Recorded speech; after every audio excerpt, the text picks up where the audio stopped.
যে 7টি মাসআলার কথা বলতে চাই শীত উপলক্ষে, তার ভিতরে প্রথম মাসআলা হলো শীত উপলক্ষে ওযুর মধ্যে আমাদের বেশ কিছু ত্রুটি হয়, যার কারণে অনেক সময় ওযু হয়ই না। শীতের সময় আমাদের ত্বকটা শুকনা থাকে, চামড়াটা সাধারণত কি থাকে, একটু শুষ্ক থাকে। তো যার কারণে আপনি যদি পানি দেন, দেখবেন যে শুধু পানি দিয়ে দিলেই ভিজে না, একটু ভালো করে কি লাগে, ডলতে হয়। বিশেষ করে কয়েকটা অঙ্গ, 2 পায়ের গোড়ালি, এগুলো দেখা যায় যে শুধু আপনি টেপের সামনে পা ধরলেন তাতেই শুকায় যায়, ভিজে যায় না, বরং শুকনা থাকে, অনেকের পা ফেটে থাকে।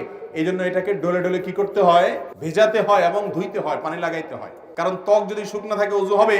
অনেকের দেখবেন যে শীতের সময় কোন রকম এরকম টেপ দিয়ে পানি নিয়ে এভাবে মেরে দিয়ে শেষ, কোনোই শুকনা থেকে যায়। এই জন্য এগুলোকে ডলে ডলে ধোয়া।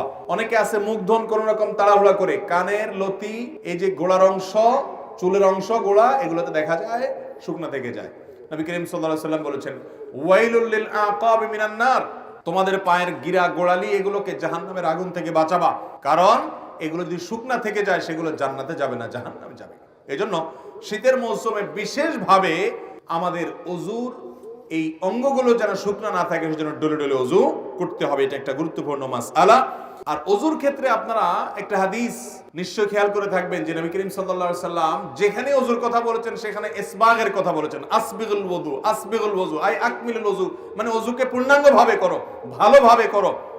ওযুতে কোনো প্রকার অলসতা করতে হয় না। আমরা দেখা যায় গরমের সময় খুব লম্বা সময় নিয়ে ওযু করি, শীতের সময় আসলে দেখবেন মসজিদের ওযুখানাতে মানুষ নাই। আসর মাগরিব এশা এই সময় তো ওযুখানা দেখবেন যে খালি, অন্য সময় সিরিয়াল পড়ে থাকে। এর একটা কারণ হলো যে ওই যে ওযু ধরে রাখার চেষ্টা করে অনেকে, আবার অনেকে ওযু করে ঠিক আছে কিন্তু করলেও খুব হুলস্থুল করে, 1 মিনিটের ভিতরে ওযু শেষ। কারণ ঠান্ডা থেকে বাঁচার জন্য কোনো রকম পানি মেরে দিয়ে দৌড় দেয়। এটা তো ওযু হবে না ভাইরা আমার, যদি শুকনা থাকে। 2 নম্বর মাসআলা হলো, যদি কেউ চান শীতের সময় পাও ধোবেন না, বিশেষ করে অনেকে আছেন এজমার রোগী, তাদের পাও ভিজাইলে অসুবিধা হয়, পায়ে পানি লাগালে তাদের সমস্যা দেখা দেয়। সমস্যা হোক বা না হোক, সর্বাবস্থায় আপনি চাইলে শীতের সময় শুধু না অন্য সময়ও করতে পারেন, শীতের সময় বেশি দরকার, সেজন্য শীতের আমল হিসেবে বলছি।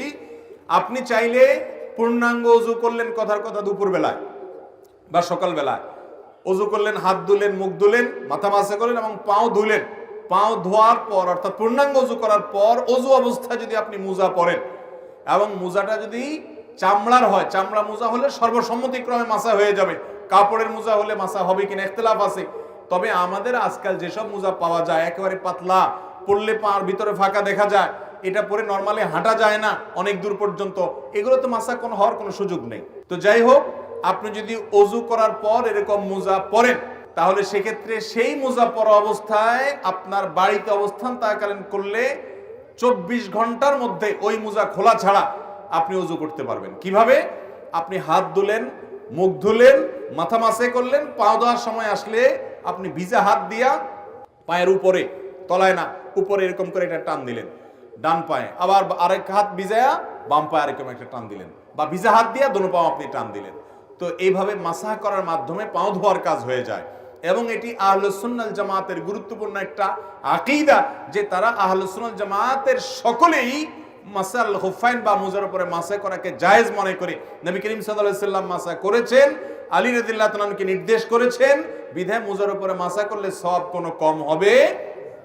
আমাদের সমাজে কেউ মুজার উপরে মাসা করলে অনেক মুরব্বীরাও বলে যে বাবা এই বয়সে তোমরা মুজা ধরছো, হ্যাঁ এখন তো সাহস করো পাও ধো। না ভাই, মুজার উপরে মাসা করলে সওয়াব একটুও কম হবে না।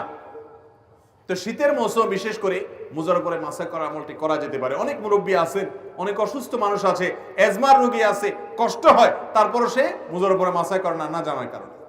তো ভাইরা আমার, মুজার উপরে মাসা করা যায় চাইলে, অন্য সময়ও করা যায়, শীতের সময় বেশি দরকার, সেজন্য এটা শীতের মাসালা হিসেবে বললাম। নাম্বার 3, তৃতীয়ত একটা গুরুত্বপূর্ণ মাসআলা হলো শীত যখন তীব্র হয়, অনেক হাড় কাঁপানো শীত যখন শুরু হয়, দেখবেন যে গ্রামে শহরে, বিশেষ করে গ্রামে বেশি দেখা যায় অনেকে চাদর মুড়ি দিয়ে নামাজ পড়েন। আছে না নাই? চাদর মুড়ি দিয়ে নামাজ পড়েন, অর্থাৎ এমন ভাবে চাদর পরেন যে নাকটা সহকারে ঢাকেন, যাতে করে নাক দিয়া ওই যে আপনার কুয়াশা টুয়াশা না ঢুকতে পারে, যাতে করে শীতে চেহারাটা কষ্ট না হয়। সেজন্য পুরো চেহারা ঢেকে শুধু চোখ দুটো খোলা রেখে অনেকে চাদর পরেন। আছে না এরকম? মাথা আপনি চাদরে লাগান, কোনো অসুবিধা নেই, কিন্তু আপনি মুখ ঢাকেন তাহলে সেটা মাকরুহ হবে। নবী করিম সাল্লাল্লাহু আলাইহি সাল্লাম মুখ ঢেকে সালাত আদায় করতে, নামাজ পড়তে নিষেধ করেছেন। অতএব শীতের সময় এই মাসআলাটা না জানার কারণে আমাদের অনেক ভাইরা আছেন যে এরকম পুরাটা মুড়ি দিয়ে নামাজ পড়েন। মহিলা হোক আর পুরুষ হোক, সকলের জন্য এক মাসআলা যে শীতের সময় হোক আর গরমের সময় হোক মুখ ঢেকে নামাজ পড়বেন না, নামাজের সময় মুখ খোলা রাখতে হবে। হ্যাঁ, কোন মহিলা এমন কোন জায়গায় যদি নামাজ পড়েন সেখানে গায়রে মারাম পুরুষ আসা যাওয়া করে, তাহলে পর্দার খাতিরে তিনি ঢাকতে পারেন, যদি তার অন্য কোনো জায়গায় নামাজ পড়ার সুযোগ ব্যবস্থা না থাকে। কিন্তু সাধারণ অবস্থাতে এটা করা যাবে না।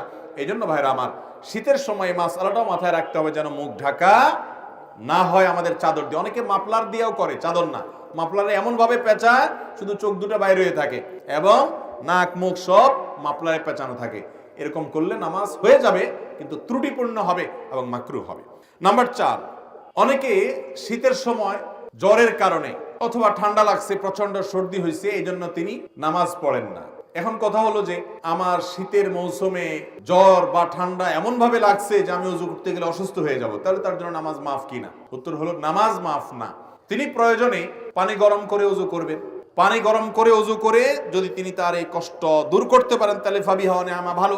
আর যদি না পারেন, গরম পানি করার মতো কোনো আয়োজন তার কাছে নাই এবং এত ঠান্ডা পানি যেটা ব্যবহার করলে তার অঙ্গহানি হতে পারে, অঙ্গ অবশ হয়ে যেতে পারে, অসুস্থতা দীর্ঘস্থায়ী হয়ে যেতে পারে, কষ্ট অনেক বেশি হতে পারে, সীমাহীন হতে পারে, অসহনীয় পর্যায়ের কষ্ট হতে পারে, এরকম মনে হলে সেরকম ঠান্ডা আমাদের দেশে খুব বেশি পড়ে না।